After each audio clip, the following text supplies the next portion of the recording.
అందరికీ నమస్కారం అండి. నేను మీ బారిస్టర్ పార్వతీశానండి. 10వ తరగతి ఉపవాచకం చదివిన ప్రతి ఒక్కరికి నేనెవరో బాగా గుర్తుండే ఉంటా. ఏంట్రా పిల్లలు, నా కోసం బాగా ఎదురు చూస్తూ ఉన్నట్టున్నారే. ఇక ఏమాత్రం ఆలస్యం చేయకుండా వీడియో మొదలెడదాం. ఎపిసోడ్ 17. ఈసారి ఓడ బయలుదేరిన తర్వాత నాకు తలనొప్పి వికారం ఎక్కువైంది. భోజనం దగ్గరికి వెళ్ళడానికి కూడా ఓపిక లేకపోయింది. నా గదిలోకే ఏ పాలో జావో తీసుకొచ్చి నాకు పెట్టడం మొదలెట్టారు. నా అవస్థ చూసి నా తోటి వాళ్ళు పడవలో ఉన్న ఒక డాక్టర్ని పిలిపించారు. డాక్టర్ వెళ్ళిపోయిన తర్వాత నాకు భోజనం పెట్టే దొరను పిలిచి, ఏంటి ఈ గోలంతా అని అడిగాను. వాడు ఓడ సూయజ్ దగ్గరికి వచ్చిందని, ఇక్కడ డాక్టర్ వచ్చి చెక్ చేయడం సర్వసాధారణమని, ఆరోగ్యం సరిగ్గా లేని వాళ్ళని ఇక్కడే దింపేస్తారని నాతో చెప్పాడు. సూయజ్ అంటే సూయజ్ కెనలేనా అని అడిగాను. ఇంకో పావు గంటకి సూయజ్ కెనల్కి ప్రవేశిస్తా, కావాల్సుంటే పైకి వెళ్ళి చూడవచ్చును అని చెప్పాడు. నా గదిలో ఉన్న కుర్రాడి సహాయంతో పైకి వచ్చాను. కొలంబో నుంచి బయలుదేరిన తర్వాత ఇదే మొదటిసారి టాప్ మీదకు రావడం. చల్లటి సముద్రపు గాలి తగిలేటప్పటికీ ప్రాణం లేచొచ్చినట్టయింది. దీపాలు పెట్టేంతవరకు సూయజ్ కెనల్ చూస్తూ అక్కడే కూర్చున్నా. చిన్నప్పుడు సూయజ్ కెనల్ అంటే ఏంటో అనుకునేవాణ్ణి. ఇది మామూలు పడవ కాలువలాగానే ఉంది, కాకపోతే ఇది కాస్త వెడల్పు లోతెక్కువ అంతే. ఒడ్డున మన వైపుకు మళ్ళీనే ఈత చెట్లు అవి ఉన్నాయి. వాటినే ఖర్జూరపు చెట్లు అని చెప్పారు. ఒంటెలు చాలా కనపడ్డాయి. చూడ్డానికంతా చాలా చక్కగా ఉంది. దీపాలు పెట్టగానే మళ్ళీ వచ్చి నా గదిలో పడుకున్నాను. తెల్లరేటప్పటికీ 4 స్టార్ వచ్చారు అన్నారు. నా గదిలోని కుర్రవాళ్ళంతా కూడా డ్రెస్సులు వేసుకుంటూ కనపడ్డారు. నన్ను కూడా అలా ఊరు చూసి వద్దాం రమ్మని బలవంత పెట్టారు. సరే, ఇక్కడ కూర్చొని మనం చేసేదేముంది, ఎలాగో అలా ఓపిక చేసుకొని అలా ఊరు చూసి వద్దామని బయలుదేరాను. ఆ ఊరు అది చాలా పెద్దదే. చక్కని షాపులు అవి చాలానే ఉన్నాయి. కానీ అక్కడి సంగతులు అవి చూస్తే దుర్మార్గం ఎక్కువగా ఉన్నట్టు తోస్తూ ఉంది. అక్కడ ట్రామ్ కార్లు అవి ఎక్కువగానే ఉన్నాయి. కానీ అక్కడ విశేషం ఏంటంటే వాటంతట అవి ట్రామ్ కార్లు నడవలేవు, వాటిని గుర్రాలు లాగుతాయి. అది చూసి నాకు చాలా ఆశ్చర్యం వేసింది. ప్రతిదీ నాకు వింతగా కనబడింది. బజారు వెంబడి తిరుగుతూ ఉండగా ఒక చోట నాకు థామస్ హుక్స్ వారి కంపెనీ కనబడింది. అది చూసేటప్పటికీ స్నేహితుడిని చూసినంత ఆనందంగా ఉంది నాకు. దర్జాగా లోపలికి నడుచుకుంటూ వెళ్ళాను. అక్కడ గుమస్తా నన్ను చూసి ఏం కావాలి అని అడిగాడు. ఏమీ అక్కర్లేదు అని నేను చెప్పాను. మరైతే ఎందుకు వచ్చావు అని అడిగాడు. నేను నీ ప్యాసింజర్ని అని చెప్పాను. అయితే ఏంటటా? ఏమీ లేదు, ఇక్కడ మీ కంపెనీ ఎలా ఉంటుందో ఏంటో అని చూసి వెళ్దామని వచ్చాను. నా మాట వినగానే వాడు ఊరుకున్నాడు. నేనొక మాట అటూ ఇటూ చూసి మళ్ళీ వీధిలోకి నడుచుకుంటూ వచ్చాను.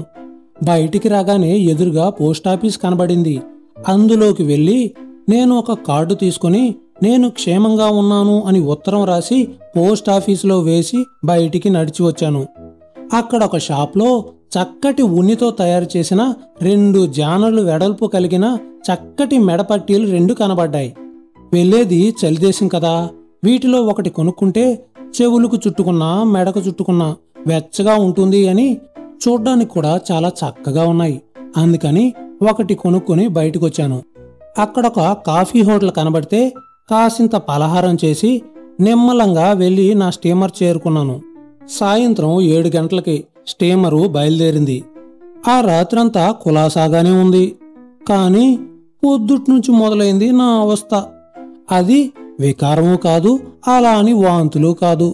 లోపల నుండి డోకు వస్తూ ఉన్నట్టే ఉంటుంది, కానీ అది రాకపోవడం. కొలంబో నుండి బయలుదేరిన తర్వాత ఇంత బాధ ఎప్పుడూ పడలేదు.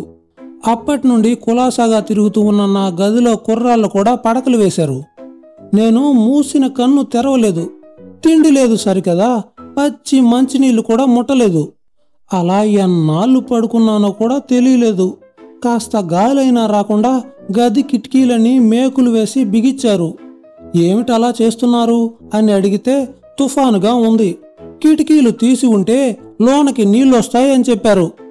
ఇలా సుమారు వారం రోజులు రాత్రింపగళ్ళు కూడా తెలియకుండా బాధపడ్డాను. ఏం పాలుపోక గడియారం చూస్తూ ఉంటేనైనా కాస్త కాలక్షేపం అవుతుంది అని అస్తమానం గడియారం కేసి చూస్తూ ఉండడానికి గడియారం నా తల కింద పెట్టుకొని అస్తమానం లేచి చూసుకుంటూ ఉండేవాణ్ణి. మొదటి రోజుల్లో బాగానే ఉండేది, మంచి గడియారమే అని సంతోషించాను. కానీ పోను పోను పగులంతా బాగానే ఉండి రాత్రి దానికి ఏమొచ్చేదో కానీ తెల్లవారేసరికి పావుగంట తక్కువ తిరిగేది. ఇలా వాతకప్పు కూడా కనపడడానికి పెద్ద కారణం ఏమీ కనిపించలేదు. పోనీ ఒక్కరోజైతే అనుకోవచ్చు.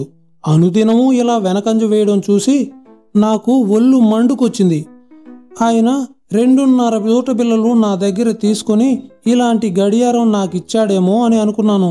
దొరలు కూడా వీలైనప్పుడు మోసం చేయడానికి వెనుదీయరు అని తెలిసిపోయింది. ఈ వెధవ గడియారం కూడా తీసుకెళ్లడం ఎందుకు అనుకున్నాను. చూసి చూసి పారేయడానికి ప్రాణం ఒప్పుకోలేదు. సరే ఏదో పోని, అరగంట ఇంచుమించుగా తిరుగుతుంది కదా, అసలే లేని బావ కంటే బుడ్డి బావైనా మేలు కదా అని పారేయడం మానవేసి పెట్టిలో పెట్టాను. తర్వాత ఒకనాడు తెల్లవారేసరికే ఈ సముద్రపు హడావిడి తగ్గింది. ఒక దొర నా దగ్గరకు వచ్చి ఇవాళే దిగిపోవడం, 1 గంటకో 2 గంటలకో దరి చేరిపోతాం, బెంగ పెట్టుకోకు అని చెప్పాడు.